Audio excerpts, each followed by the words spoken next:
So good morning, everyone. I once again welcome you all to ATL FTP on computer science and biology, impact of bioinformatics and molecular biology on drug discovery. So today is day 2, and we'll start our session number 1 with the first speaker, Dr. Muhammad Imran Siddiqui. Dr. Siddiqui is working as senior principal scientist in molecular and structural biology at Central Drug Research Institute, Lucknow. He had finished his MSc and PhD in biophysics from AIMS, New Delhi.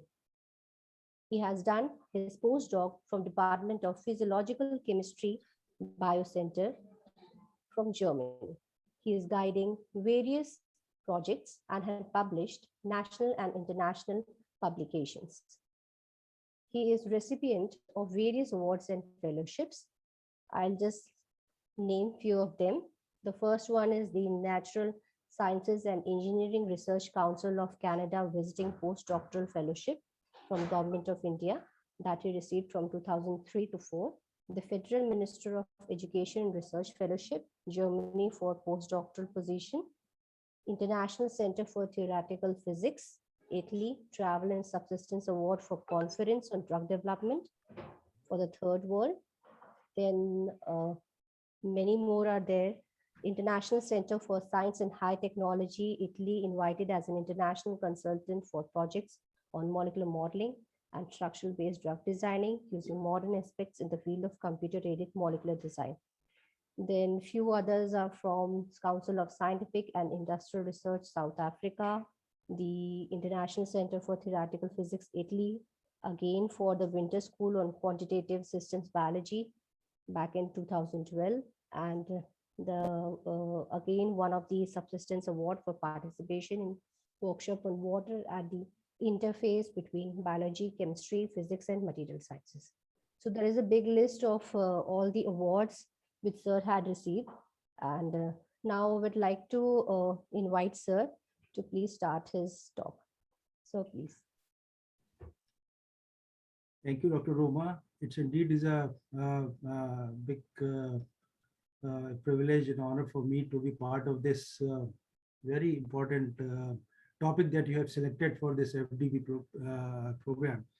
And I must congratulate that you have given a thought on this particular aspect of area of research, which is highly relevant in today's context in drug discovery programs. So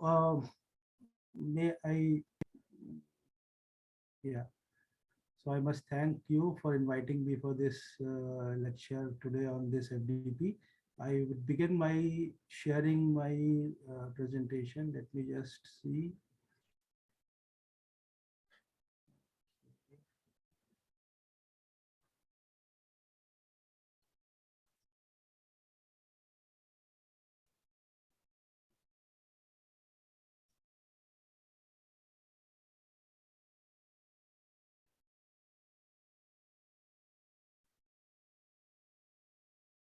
Okay, can you all please see the slides now on the screen? Sir, it's visible. Okay, good. So going with the theme of the program, I thought that maybe I'll discuss aspects on what exactly is happening in the area of computer-aided drug design in recent years, maybe a past decade or so. I believe the audience is a mix of faculties from various different streams. So I'm not going to talk much of a technical jargon or something. I am going to keep it very simple and straightforward that can be understood by most of our colleagues who are attending this program, whether they are from chemistry background or from biology or pharmacy or maybe from computer sciences, I believe. Okay. So all of us will agree that computational role of computers in drug discovery is very important. That's why we are discussing this topic in this FDP. This is already a well-established scientific discipline in medicinal chemistry research and is critical in the development of various new treatments that are affecting humankind. So, the computers has become an indispensable tool in the long process of drug discovery and development. These all provide us options for understanding the chemical systems in different ways. They yield information that is not easy to obtain in laboratory analysis with considerably less cost and effort than experiments. Like in another new methods that come into existence, CADD or computer-aided drug design also had a rocky perception in the field of drug development and perhaps some overhyping of its promises, as is present in any initial stage of almost any technology or development. But as we have seen the progress of computers and drug discovery in past decade or so, we say that the discipline of computational medicine chemistry has begun to mature and is a routinely used component of modern drug discovery process, as we can see as we move ahead forward in this presentation. Now, this has created lots of opportunities to speed up and rationalize the multidisciplinary drug discovery process and also provide novel approaches to the design and development of drugs. Well, one of the main key objectives of use of computers in drug discovery is the development as well as the application of these integrative bioinformatics and cheminformatics methods that can be translated to support modern drug discovery by designing novel drugs and to improve human health. So how has this field of research evolved over a period of time? Well, earlier as a student, we used to do modeling using the plastic models. I'm sure many of you recall that there were boxes of tools that were given to you in a school experiments to build a molecule using these some sort of these plastic balls. These plastic balls refer to a particular atom which are color coded by different colors. So for example, if you have carbon, this is coded by a specific color, hydrogen by specific color, or for that matter any other atom. And you have to build those molecules using these small balls using a cylindrical rods which forms the bonds between these. And this is how we made a model of these, and these are still in use. It is a very good teaching aids for can be used as a very good teaching aids for studying molecular modeling and chemistry. Now, what are these models? These models were mostly based on molecular connectivity and the stereochemistry associated with any particular molecules. They gave some impression of the molecular dimensions and about the shape of the molecules. However, they were not very accurate, difficult to manipulate and store, and often fragile and static. In a way that suppose you have limited resources and you want to make many models by different students in a class, say 50 students, and you have say 2 sets of those physical models that can be used for making these models. So in that case, these were a little restricted.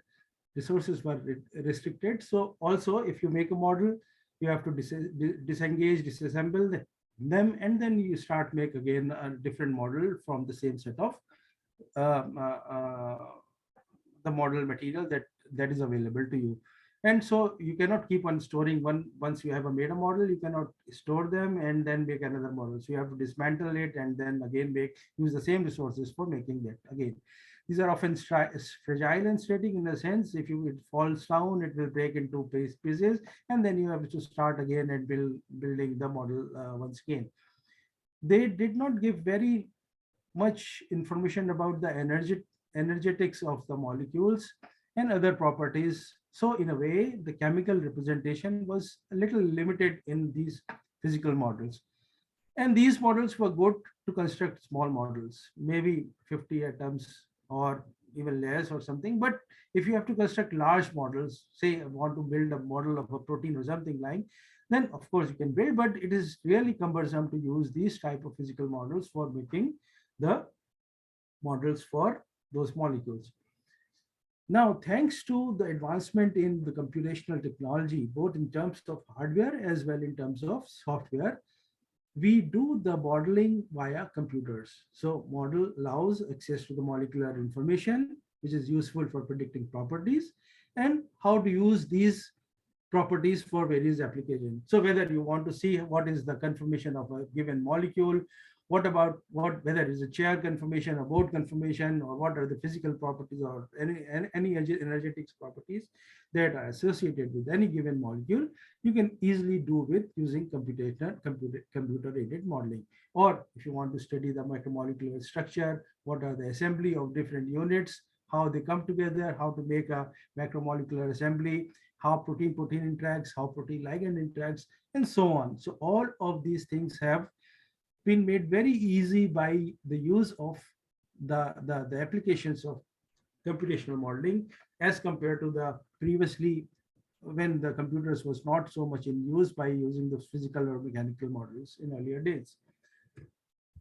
So if you recall, not long back in year 2013, well, the Nobel Prize for Chemistry was awarded to these three gentlemen by name Michael Levitt, Martin Karplus, and Ariel Warshel. It is generally understood that the chemical experiment ideally takes place in labs, but these gentlemen demonstrated the ability to carry out them in a real time through computers has won these three gentlemen the Nobel Prize for Chemistry in 2013. Today, the computer is just as important a tool for chemists as the test tube. That was the comment made by the Royal Swedish Academy of Sciences while presenting the Nobel, awarding the Nobel Prize to these three gentlemen. Their research in 1970 helped us to understand how exhaust fumes are purified or how photosynthesis takes place in green leaves. This kind of knowledge makes it possible to find the best design for things like new drugs, the solar cells or catalytic converters for cars, and so on, various applications in diverse fields. So the reason why I'm showing this is to highlight the importance of computers in today's drug discovery research has been acknowledged by awarding of the highest the prize in scientific field to this for the research in taking chemistry to the cyberspace. That means integrating chemistry with the computers. Okay, so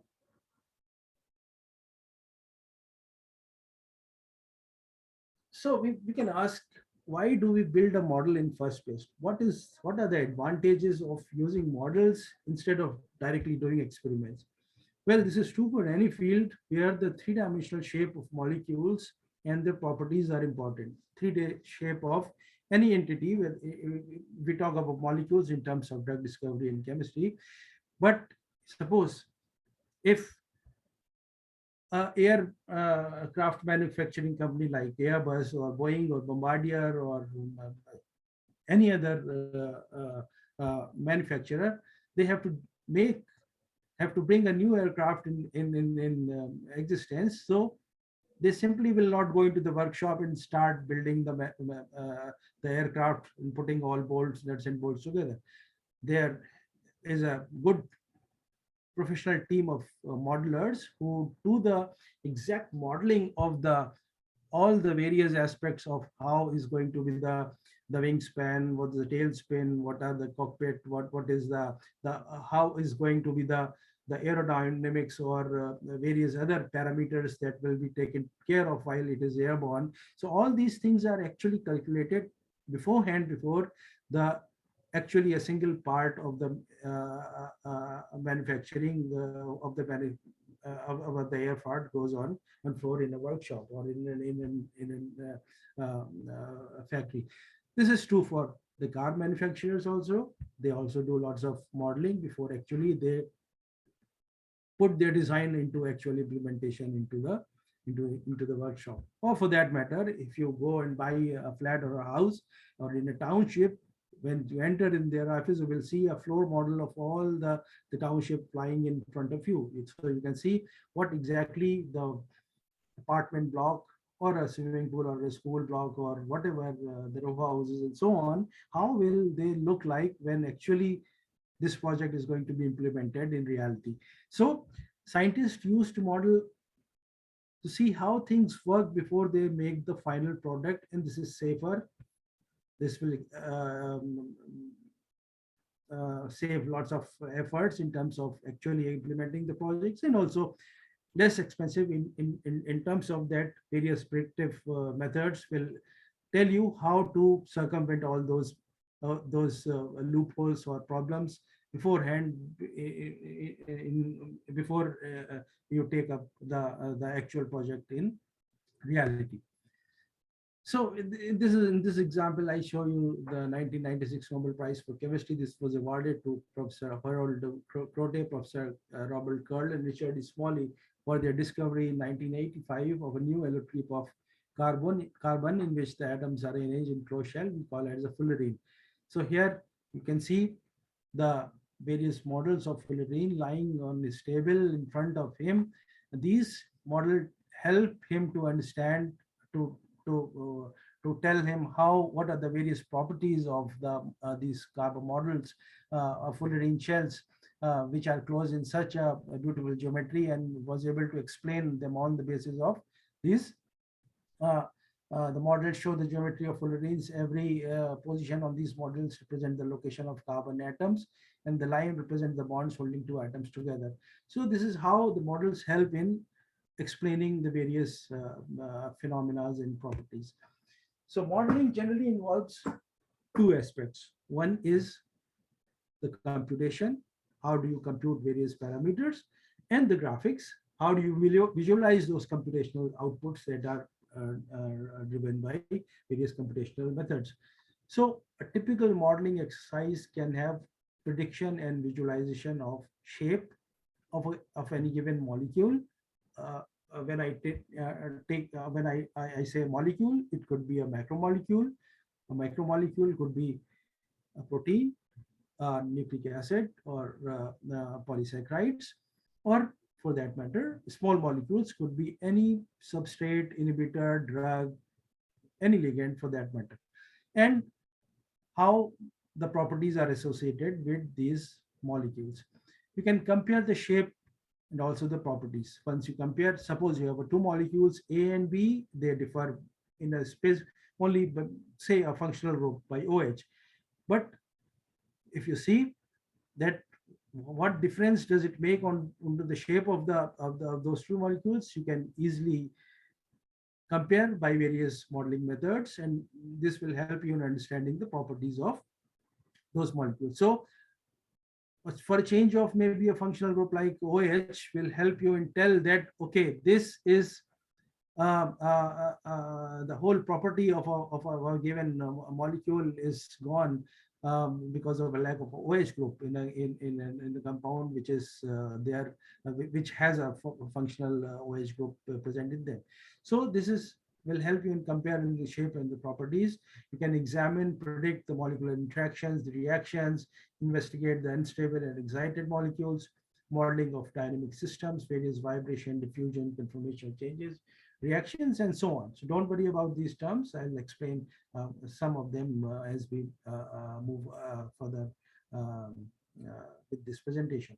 So basically, modeling aids in understanding and prediction of the molecular phenomena underlying any given molecular system.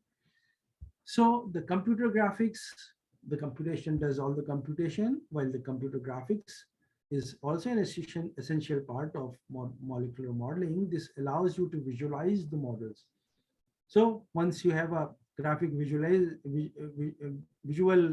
representation of a molecule or a given assembly or a macromolecule in front of, you can understand well about. So for example, now in this animation, if you see, there are various amino acid residues and say XYZ protein binding site. Now, suppose if I make this red color residue, if you see, this is a tyrosine. Now, if I replace the tyrosine with, say, phenylalanine, so if I replace this tyrosine phenylalanine, then there is a loss of functional group OH here. So by simply clicking, you visualize the models, you can easily alter the display. So you can change any residue by any specific residue by simple click of mouse, and then see if it is going to make any difference to the, suppose this tyrosine is an important part of a binding to any ligand or a drug or substrate. Now, if you change this with phenylalanine, then that interaction may well probably will be lost, and that can be easily seen using these graphic tools. So you can change atom, rotate bonds, color properties, and overall. So you can do lots of things with your graphical tools. So here we see the spatial representation has dramatically and considerably improved as compared to the previously used physical or mechanical models that were in earlier times. And in a sense, they are also very highly interactive. So highly interactive means now you can sit in front of your computer and say, I want to change it with the different residues and want to see what effect it is going to have in the overall properties of that particular molecule. So chemical, in these molecular models that were developed by computational models, the chemical properties are represented mathematically by evaluating patients in computer programs, and we are able to achieve a good chemical property representation as compared to the previously used mechanical models. So we see, as this discipline evolved, we see the use of modeling at the interface of computers with structural biology, with biochemistry, whether it could be a medicinal chemistry or toxicology, pharmacology, biophysical chemistry. Of course, information technology provides a good interface for using various application. So these are some of the application in the areas where you can apply these methods, to name a few. Now, as I mentioned earlier, that maybe some of our friends may not be in the same field as others, maybe not very well versed with the various concepts of biology or structural protein chemistry and so on. So I'll quickly recap a little couple of slides maybe to because these are important as we go discuss some other aspects of protein-based drug design. So this will help in understanding this. So I'm sure most of us understand what are proteins.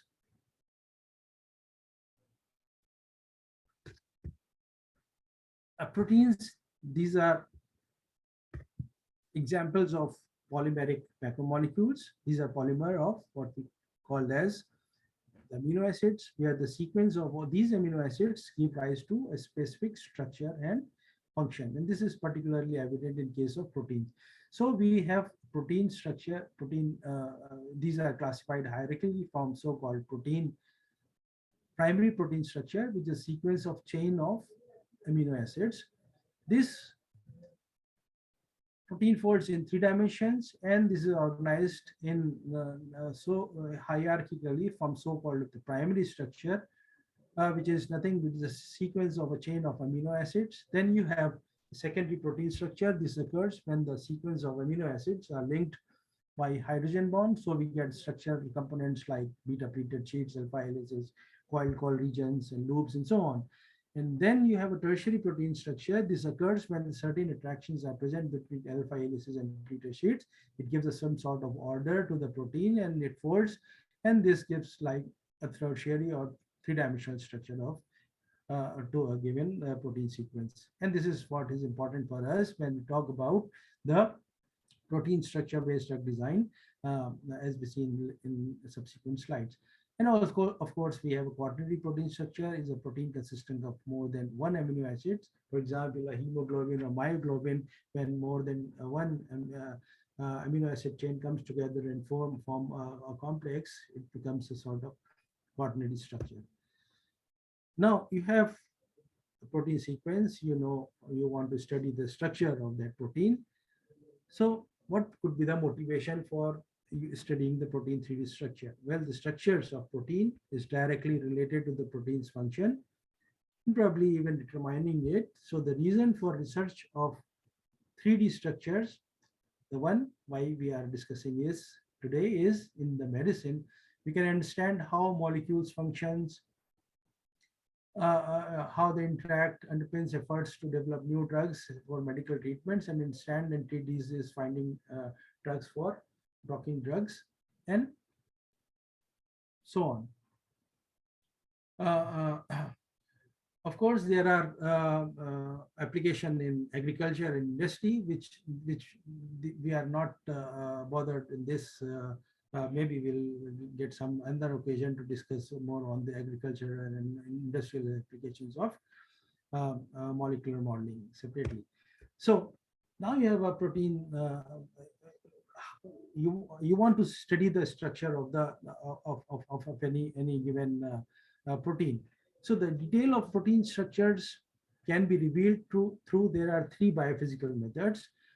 I'm sure many of you must be aware about this. One is called X-ray crystallography that we use at CDRI for crystallographic determination of macromoleculars, both proteins as well as nucleic acids. So here you use a crystallized protein. The X-ray are used to diffract to obtain a diffraction pattern. From then, electron density map is generated, and this is further translated into an atomic model. This is how the whole process of X-ray crystallography. So this looks very simple in this image, but this is a very complex process, and getting the crystal structure of a protein itself is a very limiting step in this whole process. So sometimes you get crystal of a protein in few months, or maybe sometimes you take years to get a crystallized solution for this. So these methods provide you the 3D structure of a target macromolecules, how the ligand bind to the binding site, what are the ligand binding orientation, etc., etc. The another method is what we call as a nuclear magnetic resonance spectroscopy that also we use at CDRI. This is used for determining the structure in the functional group of ligand likely to be important for binding to the protein. So here you use a solution structure of a protein form. The other method is what we call as a cryo-electron microscopy. And this is a method that uses frozen sample and does not require crystals, and also enable scientists to see how biomolecules move and interact as they perform the function, which is much more difficult using in crystallography. And this is useful for solving structures of transmembrane proteins and so on. Based on these three biophysical methods, we have a computational modeling method, which we call as a homology modeling, which is the theoretical prediction of a three-dimensional structure of a protein or nucleic acids based on the available structural information about a close homologue of any given protein. So how does it work? So suppose now you have done a sequencing in your lab, and you have a sequence of a protein from unknown function of an unknown function. You know that, okay, see this, suppose you have a protein with 200 or 300 amino acid. You want to find out the structural properties of it.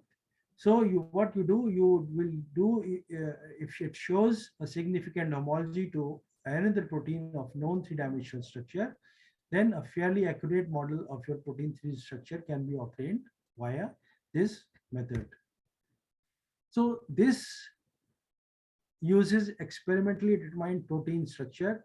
We call it as a template to predict the conformation of another protein, which is designated as a target that has a similar amino acid sequence. So here, since you are doing a comparative model, you also call it as a comparative modeling or a knowledge-based modeling, or as I mentioned, homology modeling.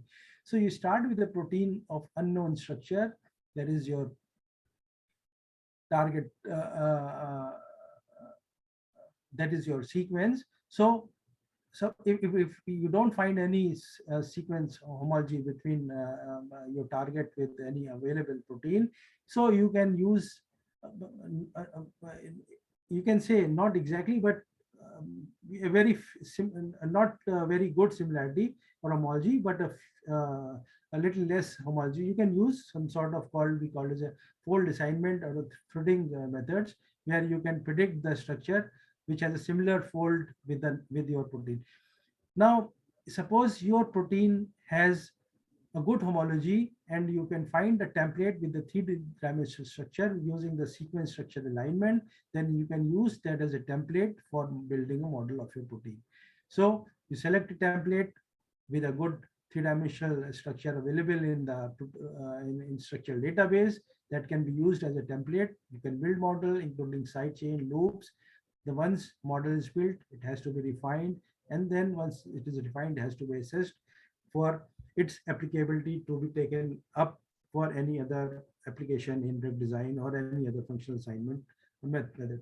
So construct model has to be checked with regard to the conformational aspects and is corrected to or energy minimized using force field approaches. So any model that is being built has to be first assessed for its suitability for taking up by using the refinement methods and assessment methods. But in this case, one of the gold standard we use is called a Ramchandra plot. Maybe many of you might have heard about this. ProCheck or what if, or these are the programs that can help you in identifying addressing these assessment properties of a quality check for a given protein. Now, if you look at the relationship between the target and the template sequence identity and the information content of your resulting homology modeling, then you see if suppose you don't have any sequence identity homology between your given molecule protein, then you use ab initio methods where you model the proteins without any template. So this is, since you are not using any template for modeling your protein. So the chances that you get a very good model of your protein is also not very great. So, but still, you can get an approximate structure of your protein by using ab initio methods, which are based on for prediction, the 3D folding of a and these are also very computationally expensive methods, requires lots of calculation to predict the folding of a protein. Now, as you go move ahead, so if the sequence identity between the target and template increases, say for example 10 to 30%, then you can use a fold prediction method, threading profiles that can be further used for side-directed mutagenesis, assignment of functional protein function, and so on. So if you compare a protein model with threading or with a known structural protein, you can see on the overlay, the two are not clearly overlaying each other. So you can see two different proteins. But as the modeling process is done by very good sequence identity between target and template, so you can get a good quality model of your model between of your given protein sequence. So above 50, of course, is a very good, and you can get a very almost similar structure as a template which is used for modeling a protein. Now, 100%, if you overlay, that means clearly there is no, you can only see one cartoon. That means the model is perfectly overlaying on the template, and so that means 100%. That means the protein is already, the structure of protein might have already been existing in the structural database, or maybe a mutant of that protein is already existing. So you can use these model protein for various application in drug discovery. Could be structure-based drug design, structure-based target assessment, side-directed mutagenesis, or assignment of protein functions, and so on. So the take home point for this is that the higher the sequence identity, the more accurate the resulting structural information. And so that can be further applied to get good effect in application in drug discovery. Now, one example which many of you can use without going into buying into expensive commercial software is to apply Swiss model for modeling your protein. So some of you may would like to study the structural aspects of a given protein sequence. They can go to the Swiss model at XPC. This has a different steps, a set of algorithms, as I mentioned in a comparative modeling slide. So first, it find the blast run, which find all the similarities of the target sequence, the sequence of known structures. Once it finds a template, it does the simulation with select all templates with sequence identities above 25% and project models size larger than 20 residues. Finally, it does the generate all models. Once the models are generated, these are energy minimized, and the best models are presented for taking analyzed for taking up for next step in drug discovery. Now, once you have a three-dimensional structure, this is useful to look at the protein 3D structures. There are numerous free programs for doing this. Some of them listed here: a Swiss PDB, a RASMOL, a GRASP from Anthony Nichols Group in Colombia, or maybe a Chimera is also a very good program, which is free of charge and gives you lots of functionalities and application for visualizing your three-dimensional structures of a protein. So most spaces with groups studying structural biology, like uh, uh, here in CDRI, in my institute, we also have lots of commercial packages such as Schrodinger or Sybil or Discovery Studio. They contain many more features than the visualization packages that I mentioned here in above. So they have various other application properties that can have implications in overall drug discovery process. But for a beginners, and if you want to visualize the properties of the structural aspects of a given protein, so these free programs they are very handy and can help you in understanding various aspects. Now, for example, the RASMOL, this is a molecular view displaying program, gave a tiny but very easy environment. So here you can see the molecular view of uh, uh, DNA protein complex. So the one you must appreciate that these are the one in the red. These are the alpha helices, and the yellow one are the pleated sheets. And this, I'm sure you will understand that this is a protein, and this is bound to a nucleic acid in this case. So Swiss PDB again is the same molecule representing a DNA bound to a protein. So you can visualize how the 3D structure of a protein, nucleic acid, or protein nucleic acids looks like in these molecular viewers. Now, one of the database that I must mention here, and maybe of interest to you to get familiarized, is a protein data bank. Now, this is a best depository of protein three-dimensional structures. More than 108,000 protein structure files have been deposited so far in this database. So, for example, now if you work on any protein in CDRI and you solve the structure of that protein from various pathogens or from human proteins, uh, they are by extracrystallography or NMR, they find their way into these protein data bank. So suppose some researcher is interested to design drug against that particular protein, he can simply go to this protein data bank and find out if that structure of that protein is already known by simple keyword search and get the coordinates of that protein downloaded from there. So file contains text annotation and numerical three-dimensional atomic coordinates. The structures can be visualized, manipulated with imaging programs like Chimera or RASMOL. And this is so if you look at how this database has grown over a period of in more than a decade or so. So every year many entries are getting deposited, which you see in the lower panel of this, and this is the cumulative strength of the database and per year entries that are so these are the cumulative records of structural biologists all over India. Of course there are many companies which they prefer not to deposit the coordinates of the protein targets that are solved within their organization to protect the private to use them for their own drug discovery projects. But most of these academics and to a larger extent, the industrial groups, they deposit their coordinates of the proteins, nucleic acids into this database.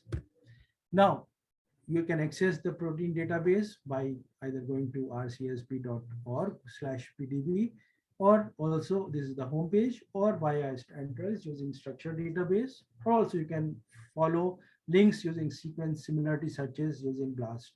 I'm sure most of you know about what is BLAST and trace. So once you go there, you can retrieve the 3D structure of a protein of your interest. Now, I'm sure all of you know and agree that the function of many protein is to bind to some target molecule or a set of target molecules and perform some action. So one of the basic tenets of medicinal chemistry is that the biological activity of a given molecule is dependent on the three-dimensional placement of specific functional groups.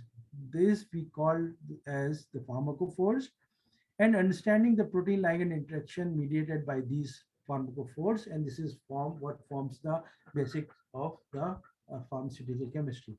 Now also we must understand that with only a very few exceptions, drugs mostly interact with macromolecular targets, most often with specific binding sites of membrane bound or nuclear receptors, enzymes, transporters, or ion channels.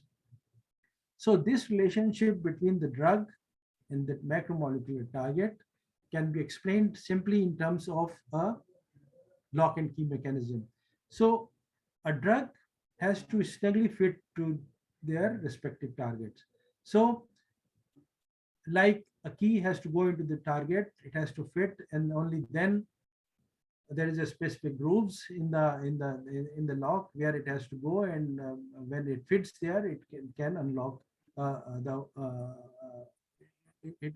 it unlocks the lock. So similarly, you have an active site of a protein, and these active site defines the specific group, specific areas where your ligand or a drug has to go and bind to make a specific interaction. Only then it has a perfect affinity to them. So if you look at this representation, this is a ligand, which is your key. This is your target. This is your lock. So the key or the ligand has to go and bind in such a way that it occupies the binding site with a specific interaction within the active site of a protein, uh, which gives a specific affinity to the ligand.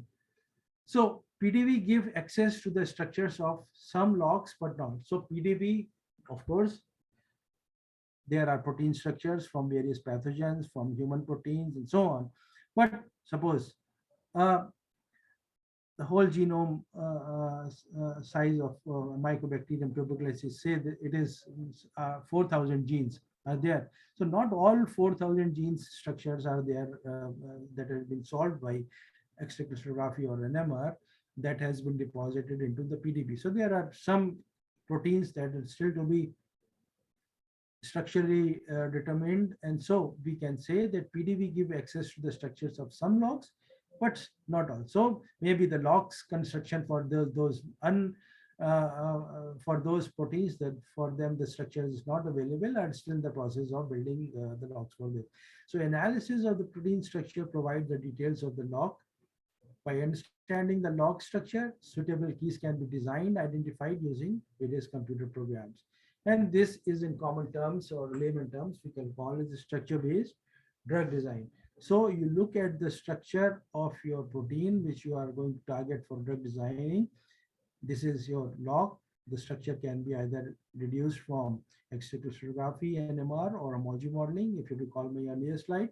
And this structure then can be exploited by developing various algorithms to design a key which fits well into the active site of the that particular targeted molecule, which has a role in giving a pathogenicity to a given pathogen, or uh, uh, um, causing a disorder in human system, or for that matter. so so we have been talking about so much about the protein, the structures. Well, the reason why is this: the three-dimensional molecular structure is one of the foundation of structure-based rational drug design. So this whole process relies on the knowledge of the structure of the target protein. If we know the knowledge, if we have the information about the structure of a target protein, we can classify them as a receptor-based approaches, and these receptor-based approaches can further used, can be classified as either docking or a de novo design or virtual screening.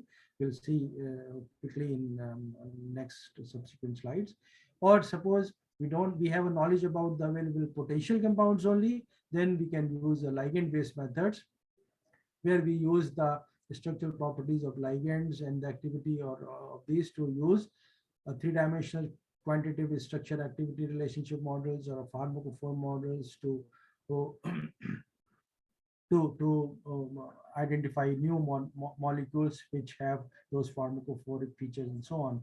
And more recently, we have seen the application of artificial intelligence, both the machine learning and deep learning based models that have helped in identification of a novel ligands that have much improved activity as compared to the structures that have been used to build the models for training these models in ligand-based approaches.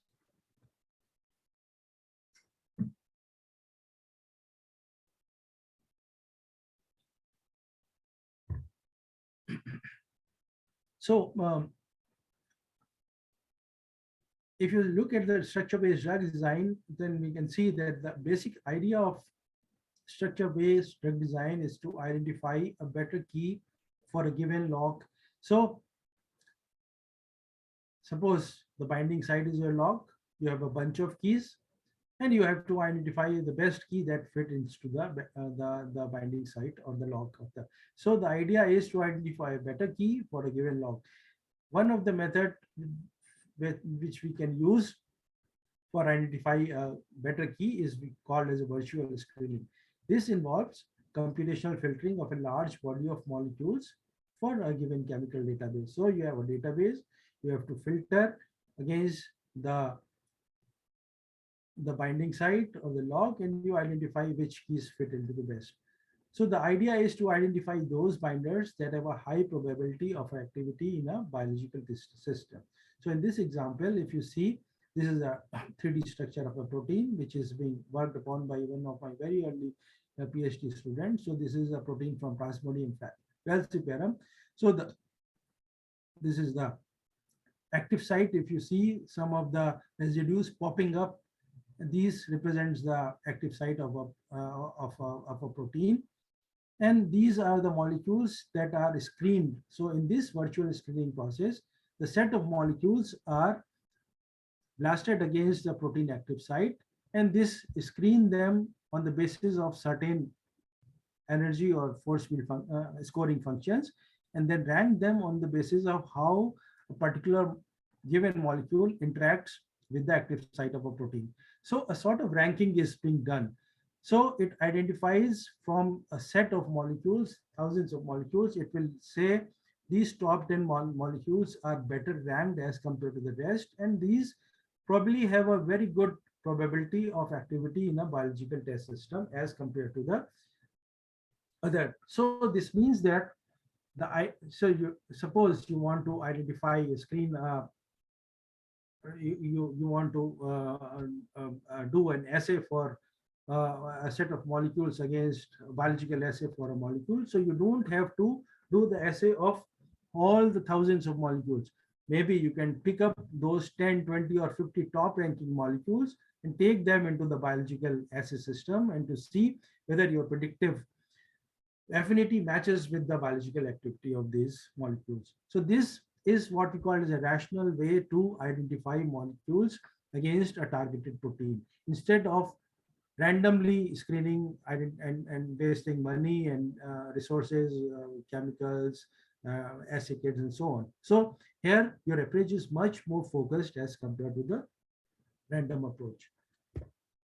So another method which is very important for you to understand is, I'm sure many other speakers will also will discuss about and touch upon this topic, is what calls the molecular docking.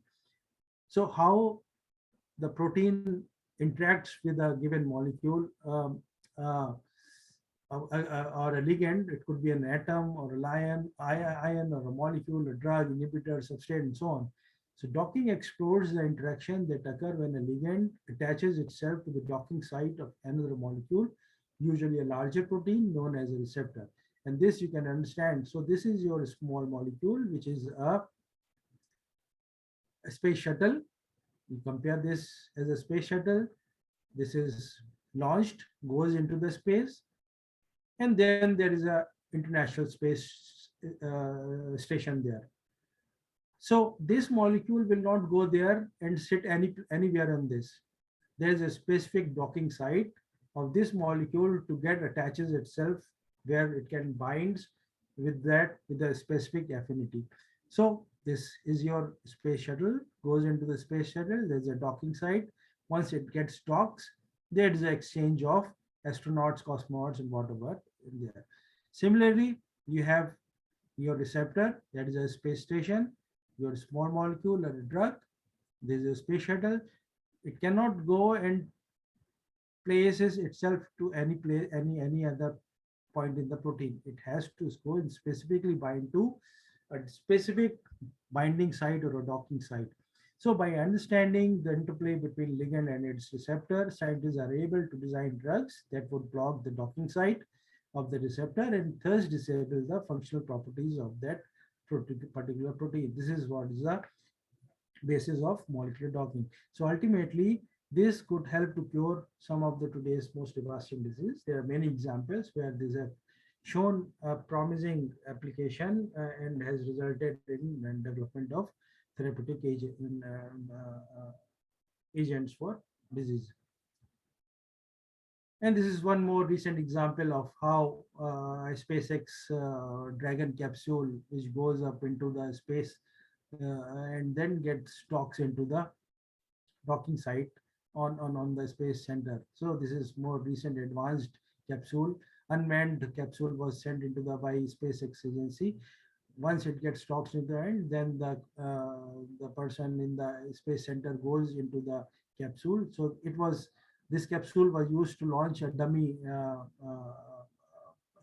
with the placed in this.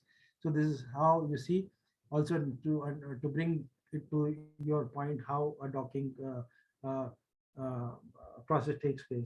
So this capsule also cannot go docks to any place. It has a specific docking site, and this is how a protein receptor or enzyme also works by docking a small molecule to the docking of a small molecule to a protein. So there are various docking programs that help you in understanding how a protein ligand interacts, but most of these docking programs basically use the same principles to calculate the bound structure. They look for the sites of interaction between ligand and the target. Besides, many years back classified, of course, there are many advances in these methods also, but he classified on the basis of the algorithm which are being used by various various docking programs like UDock or Dock that use a fast shape matching algorithms, or FlexX or a Hammerhead or Slide. They use incremental construction algorithm or a taboo search or genetic algorithm implies the gold or implied by gold and autodog or flexidog. And you have a Monte Carlo simulations, which is being used by MC dog or affinity dog and distance geometry dog and so on. So essentially, there are different algorithms. You don't have to worry about what exactly they does, but you just simply understand they use the same principle to calculate the bound structure, look for site of interaction between ligand and targets, and you give certain scoring which help you in assessing whether this particular molecule is good for inhibiting a given protein or not. So in this example of a benzimidine docking to beta trypsin, for some reason this animation is not working, but you can go to 3ptb-ben.mpg on Google. You can get this slide from there also. So, this movie from there also, from developers of this program called Autodoc. So in this program, which is used by Olson's group for Autodoc, here they extracted a benzimidine, which was co-crystallized with the beta trypsin. So they extracted this molecule and they docked it again with the Autodoc. So suppose this movie was running, you could have seen each frame in the animation represents the final confirmation of a separate Autodoc run. Each of the run began with the ligand in a completely random translation, random orientation, and random torsion. Beginning in the beginning, and the dock confirmations are sorted in order of increasing energy. So what you see here is the lowest energy docked conformation of the benzimidine overlaid on the co-crystallized conformation of the same molecule, which was extracted from the protein binding site, which is shown in green. So you can see once you extract it and dock it by an Autodoc program, it exactly binds in the similar fashion as is shown in the co-crystallized structure. So the idea of showing you is this, that highlights the power of molecular docking. So suppose you have thousands of molecules, you cannot co-crystallize or put them in assay in one single in one set of experiment. So the basically you can try to shortlist by seeing how a given molecule interacts with its intended protein target, what could be the binding affinity, whether it is going to show some whether it is if it is showing a prediction to show good activity in an experimental system or not. So then that way you can design your experimental assays based on these theoretical results. Now, when you start a protein structure-based drug design cycle, so you make a choice of a disease. You may say, I want to work in tuberculosis. Some you may say that I am interested in working on human disorders like metabolic disorders like diabetes or any other neurodegenerative disorder or so on, or maybe a pathogenic disorders like malaria or maybe SARS-CoV-2, COVID-19 disease or something like this. So first you study the disease, you find out what are the various important proteins that play a role in the pathogenicity of or the particular viability of particular pathogen, or for that matter, if it's a human protein, what is the role of that protein in disease progression. So once you make a choice of a protein target, you study the structural properties either by crystallography, NMR, or homology modeling. Once you have a structure, you use that structure of that particular target to either do the in silico screening supported by molecular docking. Once you identify certain good scoring hits, you take them into the testing. Another approach is what we call as a de novo design, where you can simply look at the binding cavity of a targeted protein and see what type of molecules can fit well into this.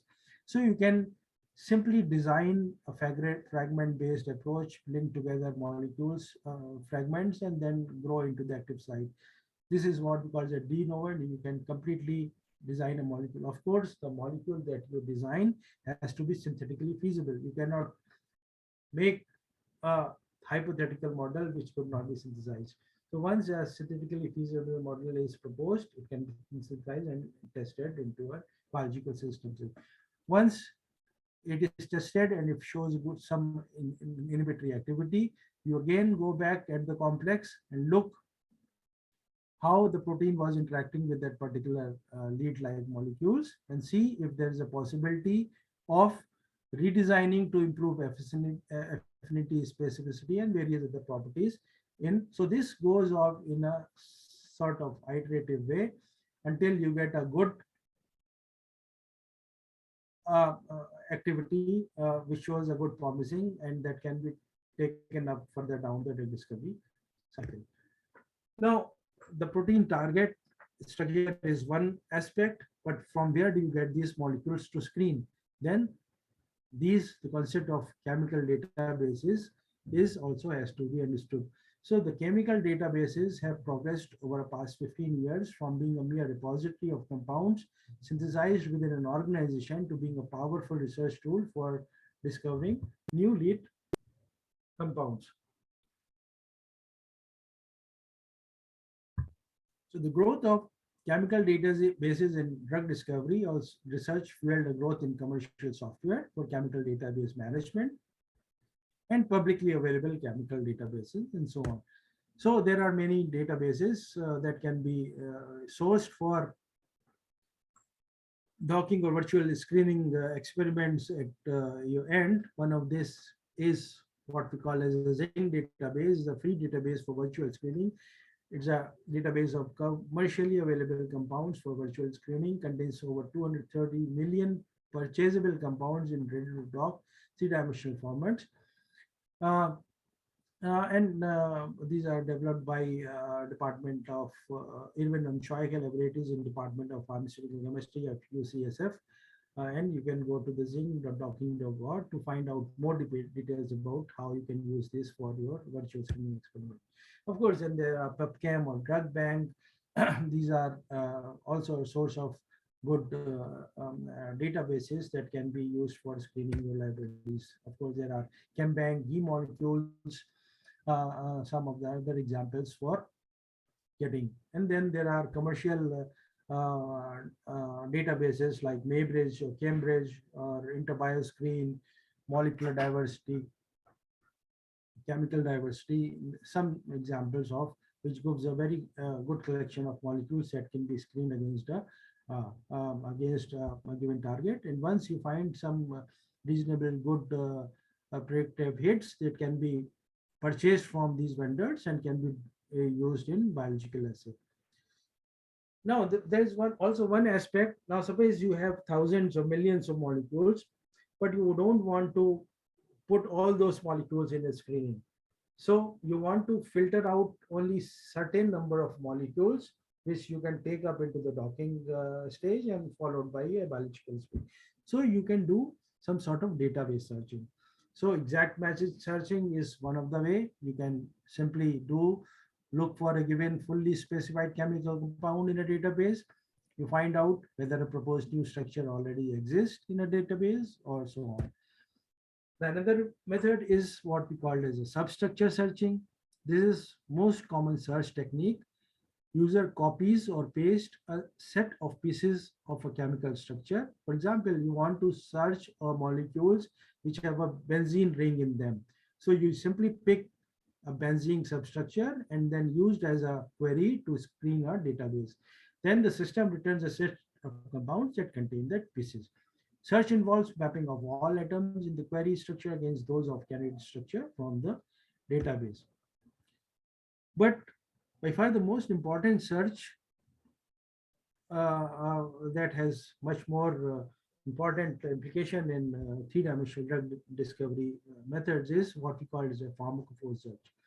So as I mentioned earlier, pharmacophoric or three-dimensional substructure involves the search of any atom bonds groups that is combined with the specific three-dimensional constraints as distance and angles. So what are these pharmacophoric groups? These could be hydrogen bond acceptors, bond donors, aromatic rings, bases, hydrophobic groups, and so on. So these groups can be used for developing a pharmacophore search query, for building a pharmacophore query.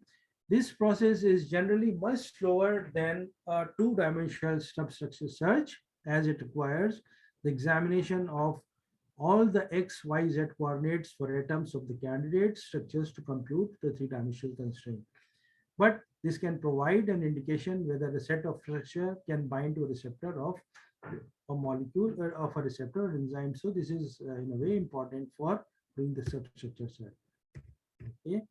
So this is an example of how do you do a pharmacophoric search. Now suppose you have a co-crystallized structure like the one I saw show you in benzimidine beta trypsin complex.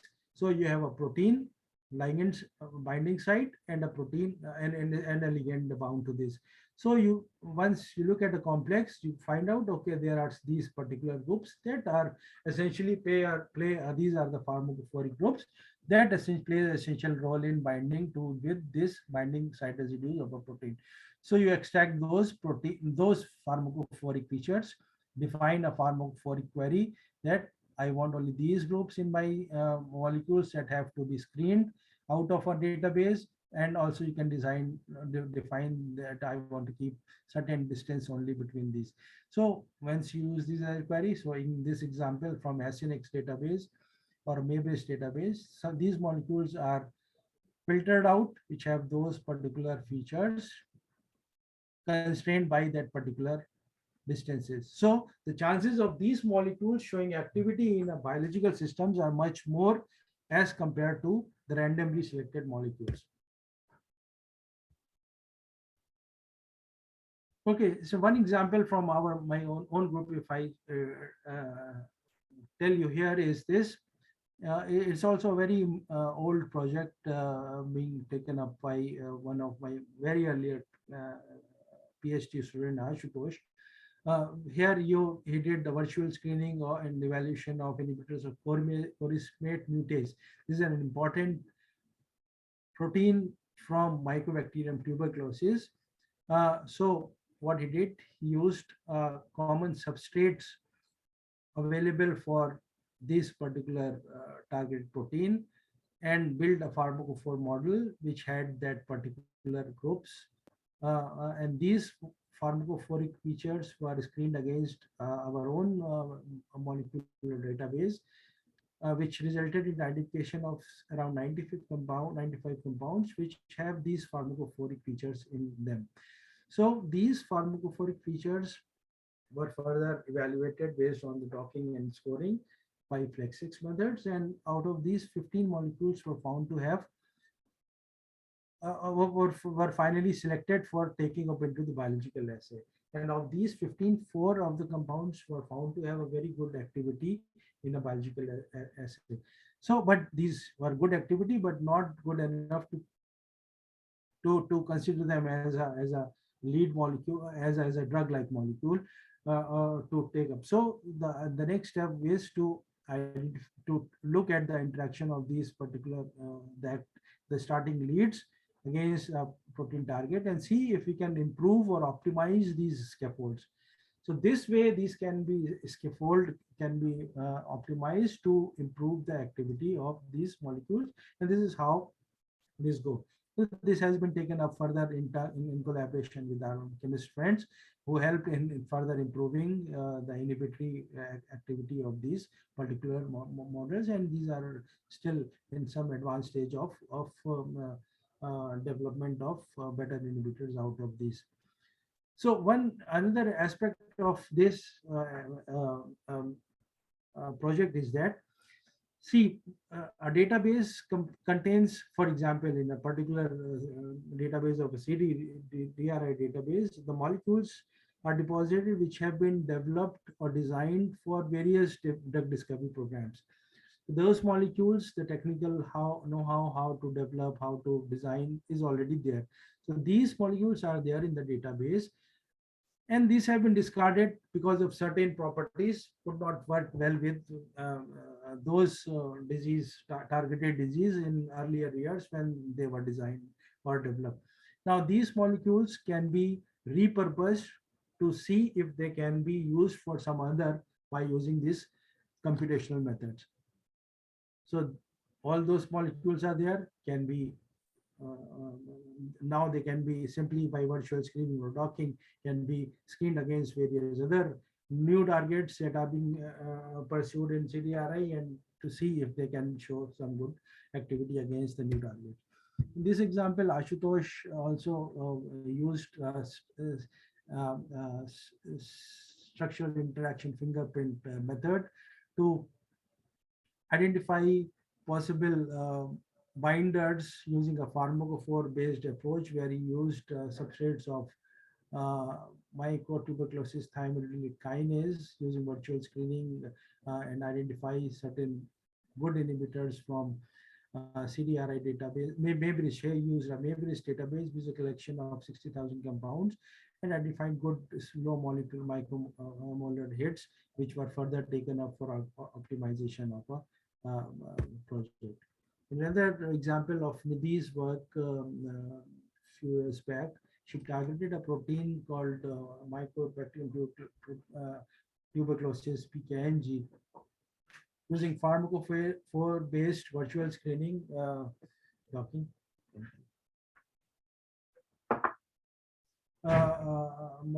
And molecular dynamics simulation in vitro studies. So she targeted this, used a pharmacophore-based model of compounds that were designed and developed in our chemistry colleagues group, which had showed some initial activity for these. So we use those molecules to see if we can improve upon these and to find if new scaffolds can be identified from these initial active compounds. So this pharmacophore screening helped in identification of 6 molecules which show a good predicted activity. Of these, finally 3 were found to have very good significant inhibitory activity against the protein, mycobacterium protein. And these help in identifying new scaffolds which were taken up for further optimization process in terms of iterative design of novel inhibitors of this target protein. This is an example of DNA ligase 1 inhibitors developed by Shagun, where she targeted DNA ligase for identification of certain good inhibitors from Mayberry's database using virtual screening and molecular docking approaches.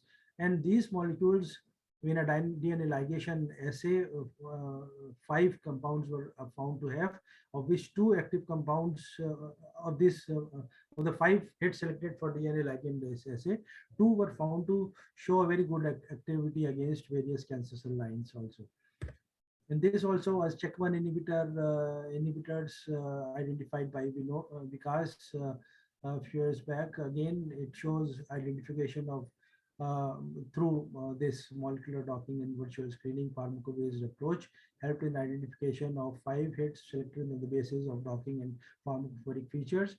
4 were found to have very good lower micromolar inhibition in yeast cell growth assay and checkpoint kinase assay, and corroborated by various experimental methods.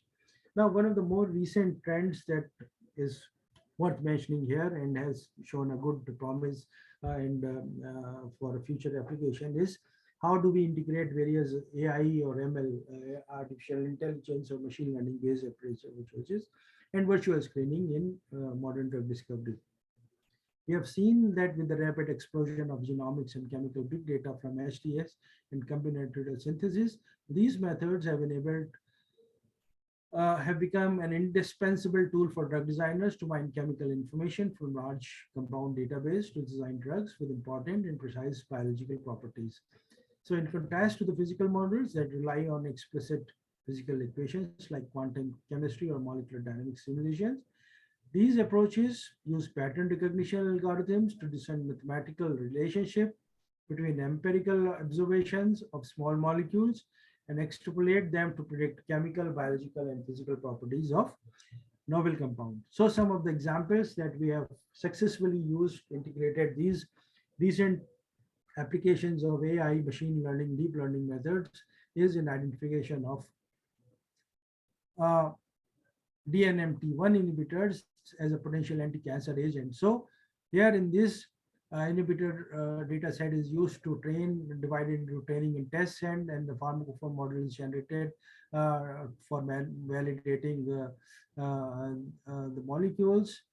Once this validated model is screened, compounds are identified. These models were then further classified. The identified molecules were further classified using various classification models like Bayesian or ensemble-based talking is done, and this all help in identification of very precise and concise identification of molecules that have a good chances of showing activity in an experimental method. So these 10 hits identified through all these integrated machine learning and virtual screening methods helped in identification of three DNMT inhibitors, which show good promises of inhibiting the protein.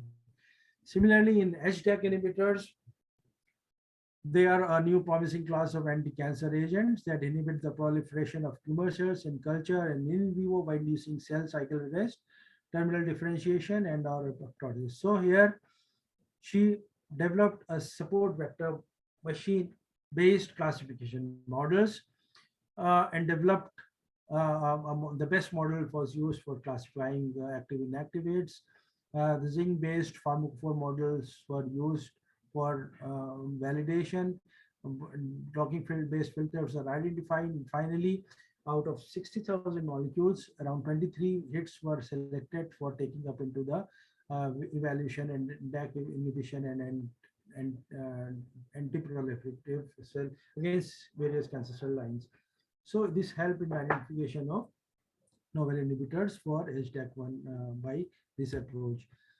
In another example of another protein which has a very significant role in epigenetics and as an epigenetic target for development of anti-cancer agents. Okay. Okay, sorry about this. Okay, so this GN GCN5 hat inhibitors are novel therapeutic strategy for treatment of cancer. With the information of known inhibitors, we designed a study of for identification of new hat inhibitors using multiple machine learning techniques. So various machine learning methods like KNN, NB, random forest, SVM, these were used. Best classification methods were used for screening database. Consensus hits were identified. Docking was done. Selection of 10 hits were identified and identification of three good inhibitors at the end of all this process. So this shows a very good development of a tool that can help in identification of novel inhibitors against HAT inhibitors. So there are many other successful applications of structure-based drug design which have been used therapeutically. Now, for example, ACE targeted captopril or captopin. This has therapeutic utility in hypertension developed by SQUIP, or HIV protease inhibitors like lopinavir or nalfinavir. These are antiviral compounds developed by Abbott and Eguren, or neuroinfluenza and neuraminidase targeted zanamivir, also marketed by the name of Relenza. This is an antiviral for influenza developed by a collaboration between Monash University and Glaxo Wellcome jointly. So these are some of the examples. Of course, there's a many lot of examples where we have seen how structure-based approaches and application of computers has uh, uh, helped or helped in advancement of the modern drug discovery process. Over 90% of the drugs that enter clinical trials fail to make to the market. This is harsh, but true fact that average cost to bring a new drug to the market is estimated to be around $800 million. That is huge amounts. But analysis of uh, uh, impact of computational modeling or drug discovery over past decade or so, it has shown that all these methods helps in speeding up the key steps in drug discovery process by combining aspects of structural bioinformatics, structural biology, structure-based drug design, and so on. And the application of bioinformatics and cheminformatics molecular modeling in drug discovery and development is expected to reduce the annual cost of developing a new drug by 33%. For example, and the time taken for drug discovery by 30%. For example, the drug development by targeting HIV protease, lopinavir, melphalan, these drugs, instead of a normal drug discovery cycle, development cycle of say 10 to 12 years, instead of these molecules came into market in 6 to 7 years. So that means if you reduce the time taken for developing a molecule by around 30%, the, the money that also goes into these drug discovery efforts also get reduced by nearly 30%. So this brings to the end. So we are 11:28. So I'm well within my time, I guess. So I thank you all. This is the old CDRI campus right on the banks of uh, River Gomti. If you are versed with the familiar with the geography of Lucknow, you can see that this is the old building uh, from the times of Nawabs of Lucknow, which we call as a Chatar Manzil. In that building housed CDRI for many, many years until year 2012, when this campus was shifted to our new campus in mostly towards the outskirts of the city on the Sitapur Road. Now, this is what from where I am interacting with you on this uh, presentation. So I thank you all for patiently hearing to me. I hope it was useful for them. And if you have any query questions, I can be contacted through these emails, or right now, if you want to pose any question for others. Thank you so much. It was a very informative session. And now we can take questions from the participants. Participants, you can chat your questions in the chat box, or you can just ask directly to sir. I will just give you the permission. You can unmute yourself if you want to ask any question. Good morning, sir. Morning. Sir, very informative session, sir. Thank you for that. And also I thank the organizers for the wonderful session, sir. So actually I have a question. So what is the role of functional group in the structure-based drug design? So Okay, if you recall my simple example of how when I said about okay, yeah. Now, functional groups is a very important part. So if you recall, what is a pharmacophore? A functional group could be a pharmacophore also that gives an activity of particular molecule. Now, if suppose OH is a functional group, if you consider that as a OH group, if suppose your molecule is active because of that particular functional group, and suppose you remove that functional group from your compound, the whole activity of your molecule goes. So that is very important because they provide you the groups that can form a bond between the active site residues. Now, OH group maybe will form a hydrogen bond with some of the residues in the active site. So removing these functional groups definitely affects the overall properties of a given molecule, both in terms of the inhibitory properties as well as the other properties. This is what is the importance of functional groups. yes, sir.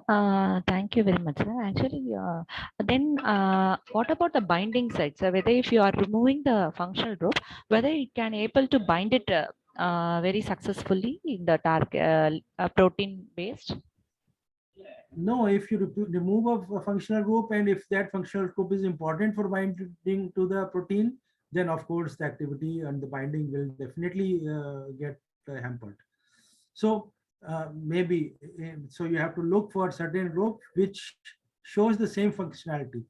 So if you remove that group, the binding site residue may not be able to interact with that particular functional group because of lack of that. Is it okay? Is it Yes, sir. okay? Yes, sir. Yes, sir. Thank you, sir. Thank you very Now, much. also, if there is a functional group on the other side, that is in the protein, suppose there's a phenylalanine gets mutated, if that particular protein gets mutated in mycobacteria, then there is also loss of function.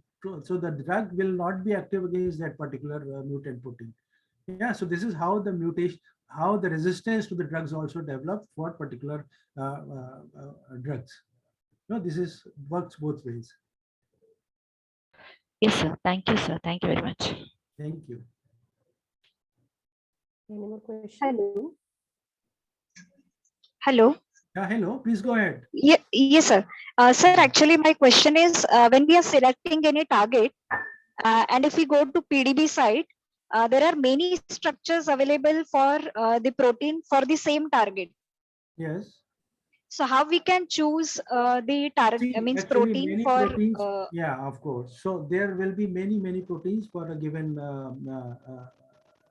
protein solved by various groups. Some may be Yes. slightly mutant versions and also maybe complex with some different ligand.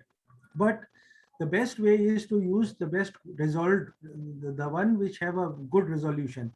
Maybe a protein structure solved maybe 10 years back may not show a very good resolution.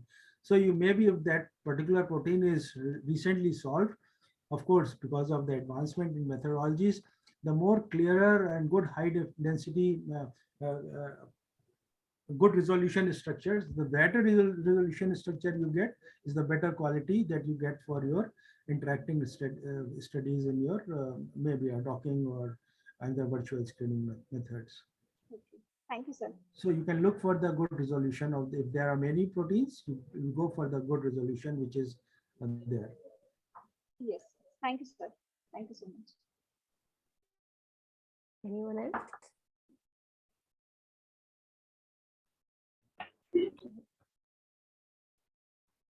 Okay, I think I believe there are two things.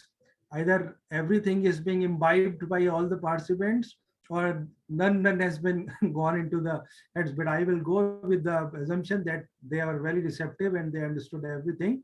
And of course, my emails are there. They can be shared. They can anytime if there are any questions, queries, they can get in touch, and I will be happy to help them and resolve any queries.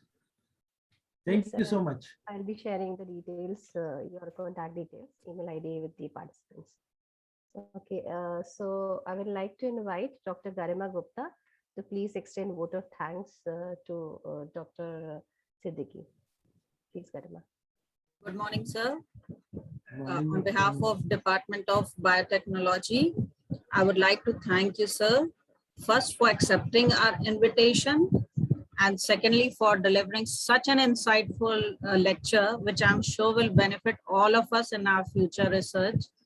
The way, sir, you have explained such a complex topic of computer-aided drug designing, it was really, you have made the thing so much easier for us people who are not from the bioinformatics background, that will certainly be pursuing it for future research.